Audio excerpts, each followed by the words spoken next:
चलो जी, आज हम लोग पढ़ेंगे क्लास 10 का संस्कृत। और संस्कृत बुक किताब का नाम क्या है?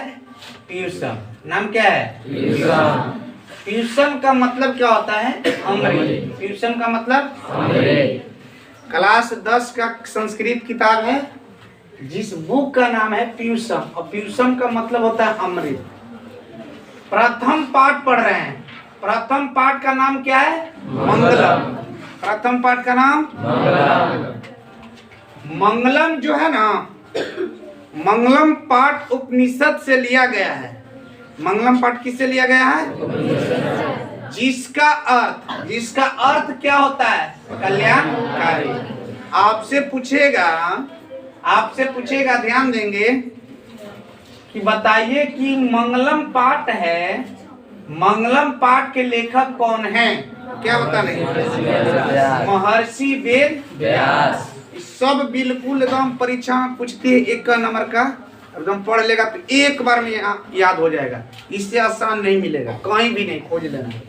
ठीक है, अब यहाँ पूछ देगा 1 नंबर में कि बताइए मंगलम के मतलब क्या होगा, अर्थ क्या होता है? तो कल्याणकारी। मंगलम पाठ के लेखक कौन है? तो महर्षि वेद व्यास। ठीक है, अब यहाँ देखो, ध्यान देना है। इस पाठ में मतलब मंगलम पाठ में कुल 5 मंत्र संकलित है। 5 मंत्र संकलित है। और उपनिषद की बात किया जाए, जिसे मंगलम पाठ में जो श्लोक पढ़ेगी ना, तो उपनिषद की बात किया जाए कि जो लिया गया जो है ना, अरे जो श्लोक लिया गया वो कहाँ से लिया गया, किस उपनिषद से? तो उपनिषद का नाम है ईशावास्य उपनिषद, कंठो उपनिषद, मुंडको उपनिषद और श्वेताश्वतर उपनिषद लिखा हुआ है। ठीक है, तो ये भी पूछता है, जैसे दे देगा, देखिए कहेगा कि हिरण्मयेन पात्रेण सत्यशयापिहितं मुखम तत्वं पुष्णन पाविर्नु सत्य धर्माय दृष्टे। जो लिया गया है, जो वाक्य लिया गया है, से किस उपनिषद से लिया गया है? जो ये श्लोक का जो पहला लाइन है, पहला लाइन किस उपनिषद से लिया गया है? तो आंसर इसका क्या होगा? ईशावास्य उपनिषद से। ये भी परीक्षा में पूछता है। अब देखिए, लास्ट तक वीडियो में बने रहेंगे, क्योंकि इसको हम गा के बताएंगे अच्छी तरह से, ताकि आप लोग की याद हो जाए। ठीक है ना, इतना तो समझ में आया होगा। मंगलम पाठ में कुल मंत्रों की संख्या कितनी है? 5। ठीक है, उपनिषद के बारे में लिखिए दिए। अब कुल उपनिषद की संख्या कितनी होती है? 108। ये भी परीक्षा में पूछता है, कुल उपनिषद की संख्या कितनी होती है? 108। दिखाई दे रहा है ना? कुल उपनिषद की संख्या 108। और हम लोग जानते हैं कि कुल वेद कितने हैं? 4। ये भी परीक्षा में पूछता है 1 नंबर में। वेद की संख्या 4। वेद की संख्या 4। नाम क्या है? ऋग्वेद, यजुर्वेद, सामवेद, अथर्ववेद। इसको पढ़ते हैं, क्या पढ़ेंगे? अथर्ववेद। तो वेदों की संख्या कितनी हो गई? 4। लेकिन यही पूछ देगा कि कुल वेदांग कितने हैं?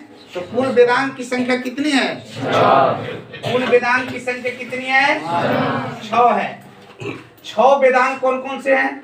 शिक्षा, कल्प, व्याकरण, निरुक्त, छंद, ज्योतिष। इस पाठ में सभी मंत्र पदात्मक है। इस पाठ के जितने भी मंत्र हैं क्या है? पदात्मक है। अब यहाँ पर सुनिए, अब इसको हम लोग पढ़ने के लिए जानेंगे। पहले नंबर की संस्कृत पढ़ने में कठिनाई होती है, कभी संस्कृत पढ़ा नहीं होता है। बिहार बोर्ड के लिए तो सबसे ज्यादा कठिन है ना, उसको ही आसान कर रहे हैं। देखो पढ़ना है कुछ, देखो आराम से पढ़ना है। हिरण्मयेन, इसको पढ़ना क्या है? हिरण्मयेन।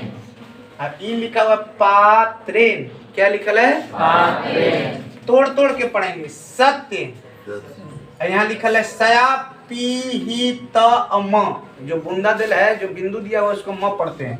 सत्य सयापिहितम, अभी लिखा है मुखम। सत्य सयापिहितम मुखम। अब इसका जानेंगे हम लोग, शब्दार्थ जानेंगे, इसका अर्थ क्या होता है।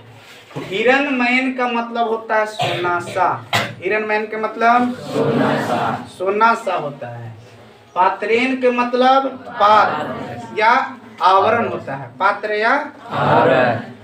और सत्यसय, सत्यसय के मतलब क्या होता है? सत्य का। और अपिहितम, अपिहितम का अर्थ क्या होगा? ढका हुआ होता है। और मुखम मने मुख। अब आपको ये बोलेगा कि हिंदी कर दीजिए, इसको बढ़िया से शब्द लिख दीजिए, अर्थ इसका लिख दीजिए, तो नहीं लिख पाएंगे जी। यहाँ से लिखा था, देखिए, सत्य का, सत्य का मुख, एका वो लिखना है सब में से, इसका दो हम लिख दिए है ना, मुख द्वार कुछ भी एगो लिख सकते हैं। सत्य का मुख सोने के पात्र से ढका हुआ है। इसका, इस लाइन का हिंदी क्या होगा? सत्य का मुख सोने के पात्र से ढका हुआ है। अब इसका संस्कृत, हिरण्मयन पात्रेण सत्यसया पीडितम मुखम। इसका हिंदी ना, सत्य का मुख सोने के पात्र से ढका हुआ है। कितनी आसान है ना। चलिए यहाँ लिखा है तत्वम, इसको क्या पढ़ेंगे? तत्वम। तत्वम, तत्वम के मतलब तथ्य, सत्य, वास्तविक और सार, तू, तुम, ये इस तरह का सेंस होता है। अब आपका जो अर्थ में जो बैठेगा उसी को लेंगे, है ना। ये देखो, पुष्णन, पुष्णन के मतलब क्या होता है? सूर्य। पुष्णन के मतलब सूर्य। पुष्णन के मतलब सूर्य। पाविरनु, हटा दे, पाविरनु हटा दे। सत्य मने सत्य, धर्माय मने धर्म के लिए, और दृष्टय मने प्राप्ति के लिए। ये जो दिया हुआ है, ये श्लोक का पहली लाइन जो दिया हुआ है, किस उपनिषद से लिया गया है? ये भी पूछता है, ठीक है। तो अब जान गए आप लोग। अब इसका हिंदी देखिए क्या बोलता है। पहले ऊपर वाला की हिंदी बोले थे कि सत्य का मुख सोने के पात्र से ढका हुआ है, ठीक ना। सत्य का मुंह सोने के पात्र से ढका हुआ है। भक्त लोग यहाँ सूर्य से विनती करते हैं कि हे सूर्य, क्या बोलते हैं?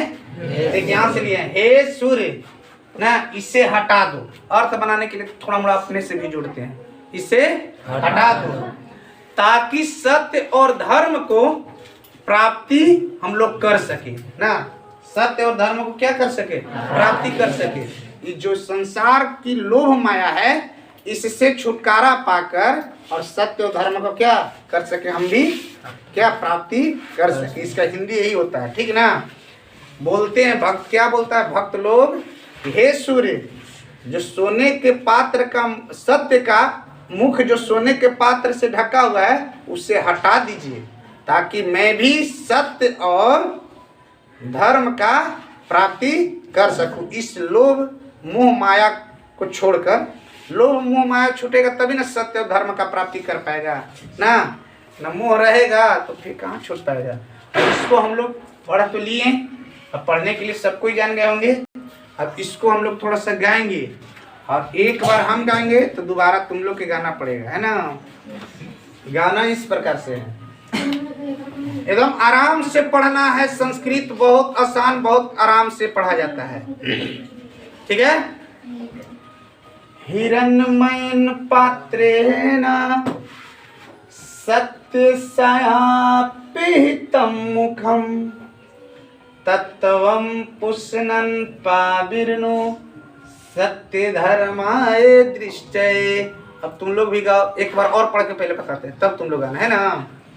हिरण्मयन पात्रेण सत्यसया पीहितं मुखं तत्त्वं पुष्णन् पाविर्नो सत्य धर्माय दृष्टये ना। अब इसका अर्थ पूछेगा तो बोलना कि सत्य का मुख सोने के पात्र से ढका हुआ है।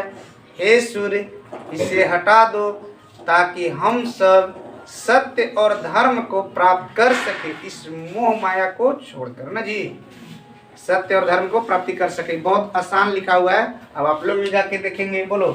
हिरण्मयन पात्रेण सत्यसया पीहितं मुखं तत्त्वं पुष्णन् पाविर्नो सत्य धर्माय दृष्टये। फिर से एक बार, हिरण्मयं पात्रेण सत्यस्यापिहितं मुखं तत्त्वं पुष्णं पाविर्नो सत्यधर्माय दृष्टे। ठीक है, वीडियो लंबा हो जाएगा, इसको यहीं पे छोड़ते हैं। फिर अगली लाइन, अगला जो ना अगला जो है श्लोक का अगली लाइन माने दूसरा, उसको फिर लिखते हैं और फिर तब आगे बताते हैं। ठीक है, अभी के लिए बस इतना ही।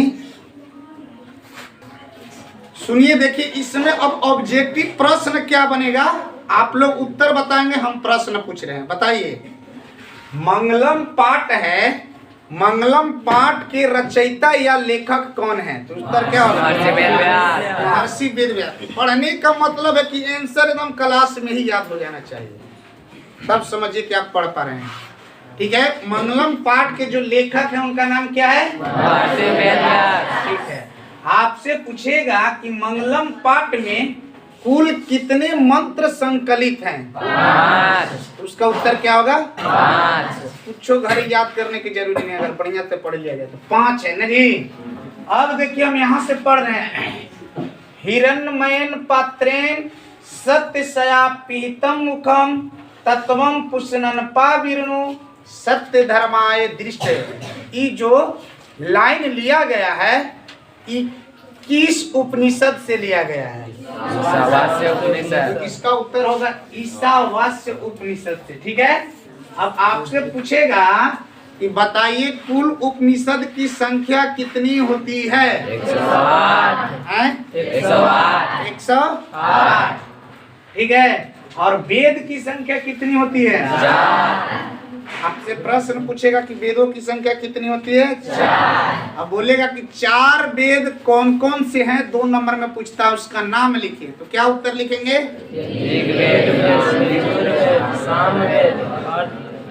ऋग्वेद, यजुर्वेद, सामवेद, अथर्ववेद। अब बोलेगा कि बताइए वेदांगों की संख्या कुल कितनी है? 6। सब प्रश्न पूछता है जी, वेदांगों की कुल संख्या कितनी है? 6 वेदांग की संख्या है। ठीक है, 6 वेदांग के नाम बता सकते हैं? तो बोलो क्या क्या है?